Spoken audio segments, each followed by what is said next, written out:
Malam itu dingin, dengan kabut tipis merayap di luar jendela kamar Risa. Ia baru saja pindah ke rumah peninggalan neneknya di pinggiran kota. Sebuah bangunan tua bergaya kolonial yang dipenuhi perabot antik dan bau yang lembab yang khas. Di sudut kamar tidur utamanya berdiri sebuah cermin setinggi manusia dengan bingkai kayu yang diukir rumit dan menghitam dimakan usia. Nenek selalu berpesan agar cermin itu tidak pernah ditutupi.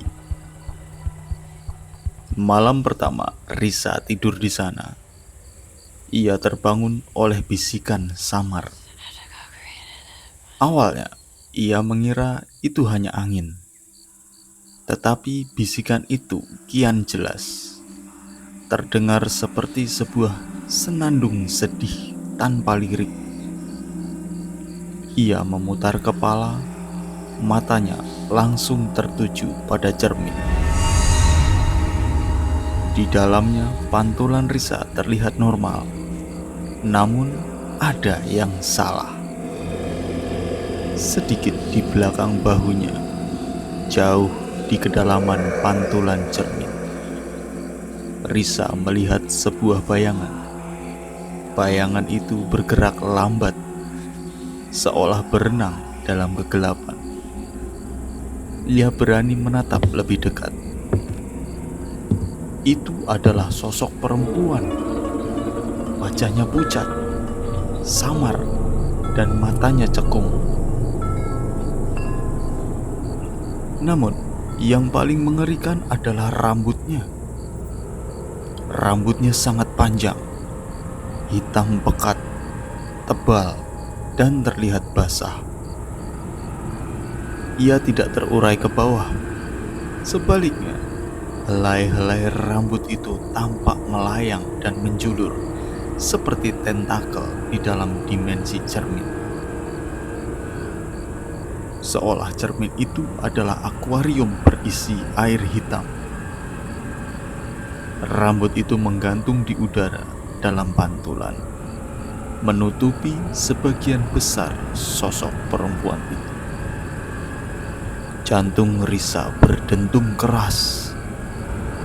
Ia menarik selimut hingga ke leher. Matanya tak bisa lepas dari pantulan. Perempuan berambut panjang itu tidak bergerak.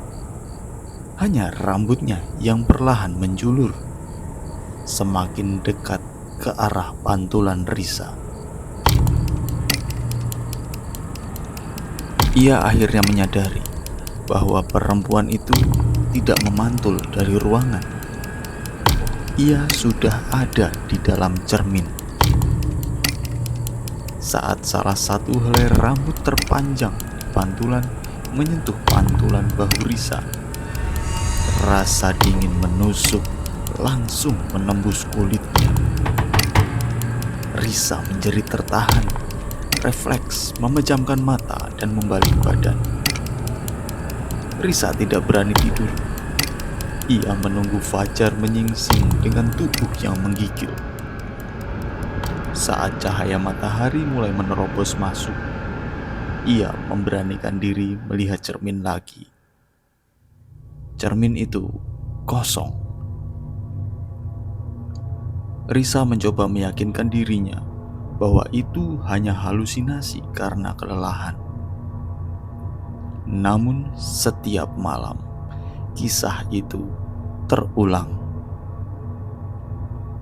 Bisikan sedih, senandung lirih, dan sosok perempuan berambut hitam panjang yang semakin lama semakin terlihat jelas di dalam cermin. Rambut itu menjulur semakin jauh setiap malam, seolah berusaha meraih sesuatu. Pada malam kelima, Risa sudah tidak tahan. Ia ingat pesan neneknya, tapi rasa takut menguasai akal sehatnya. Ia menemukan selembar kain batik besar dan dengan tangan gemetar ia menutupi seluruh permukaan cermin tua itu. Risa bisa tidur nyenyak malam itu, lega karena penglihatan mengerikan itu terhalang. Keesokan paginya saat Risa bangun, ia merasakan ada yang aneh. Kamarnya terasa gelap, padahal sudah siang. Ia beranjak dari tempat tidur dan berjalan ke cermin. Kain penutup itu sudah terlepas dan tergeletak di lantai. Cermin itu terbuka lagi, dan kali ini perempuan berambut panjang itu tidak lagi hanya ada di pantulan. Rambut hitam pekat itu tidak lagi melayang di dalam, melainkan telah menembus keluar dari kaca. Helai-helai rambut itu terlihat basah dan dingin, menggantung di udara di depan cermin, seolah seperti tirai hidup. Wajah pucat perempuan itu kini hampir menyentuh permukaan kaca. Matanya yang cekung menatap Risa dengan sorot yang penuh dendam. "Kau melanggar janji," bisik suara perempuan itu. Suaranya serak dan jauh, seolah berasal dari dasar sumur.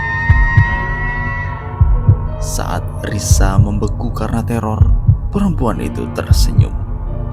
Senyum yang lebar, memperlihatkan gigi yang hitam dan runcing. Kemudian dengan gerakan yang tiba-tiba dan cepat, rambut-rambut panjang itu melonjak ke depan, menembus batas antara dunia cermin dan kamar Risa, menjalar dan melilit pergelangan kaki Risa. Risa merasakan dingin yang mematikan, dingin yang bukan berasal dari udara, melainkan dari kedalaman makam. Risa berusaha melepaskan diri, tetapi lilitan rambut itu terlalu kuat, terasa seperti kawat baja yang basah dan licin. Risa hanya bisa menjerit, suaranya tenggelam dalam ruangan. Perlahan tapi pasti, rambut-rambut itu menariknya, menyeretnya mundur, semakin dekat ke permukaan cermin. Pantulan terakhir yang dilihat Risa adalah wajahnya yang ketakutan, dan di belakangnya wajah pucat perempuan berambut panjang itu tersenyum puas. Keesokan harinya rumah itu kosong. Cermin tua itu berdiri tegak di sudut ruangan. Permukaannya kembali bersih dan jernih. Namun, jika Anda berani mendekat dan menatapnya cukup lama, jauh di dalam kedalaman kacanya, Anda akan melihat tidak hanya satu, tetapi dua bayangan perempuan berambut hitam panjang menanti korban selanjutnya.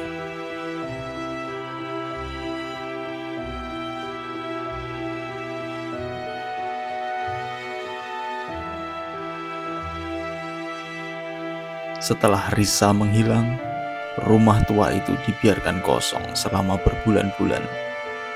Tidak ada yang berani mendekat.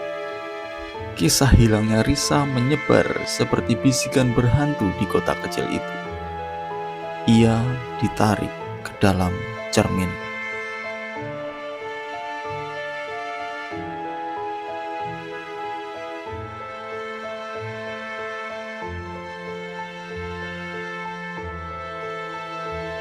Akhirnya rumah itu dibeli oleh seorang kolektor seni eksentrik bernama Bram, yang tertarik pada rumor dan nilai sejarah perabot antik di dalamnya.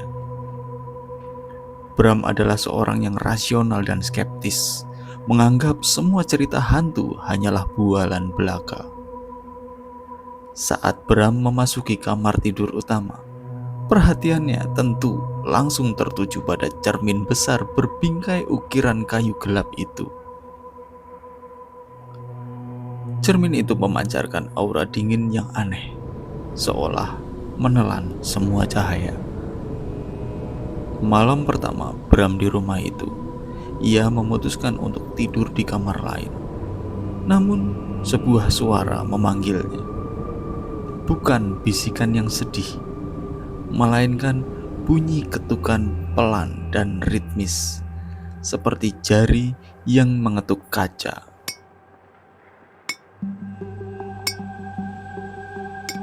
Bram dengan rasa ingin tahu yang lebih besar daripada takut, mengikuti suara itu hingga ke kamar tidur utama.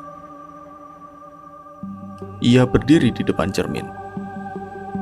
Di dalam pantulan, kamarnya terlihat normal. Hanya ada dia dengan senter di tangan dan bayangannya sendiri. Namun saat ia mendekat, Bram melihatnya